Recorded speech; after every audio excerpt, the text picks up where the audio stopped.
Hello devil lovers.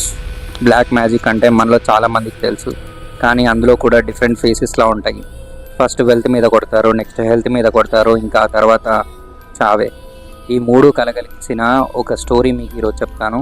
ఆ black magic చేయడం వల్లనే కాదు, దాని జోలికి వెళ్ళినా కూడా ఎంత డేంజరో ఈరోజు మీకు తెలుస్తుంది. ఎందుకంటే కొన్ని వాటి జోలికి వెళ్ళకపోవడం కంటే మనకే చాలా మంచిది.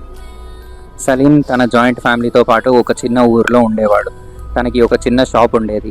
ఆ షాప్ చూసుకుంటూ అలానే సలీంకి బ్లాక్ మ్యాజిక్ కూడా వచ్చు. ఇంకా ఎవరికైనా దయ్యం పడితే వదిలించడం లాంటివి చేస్తూ ఉండేవాడు.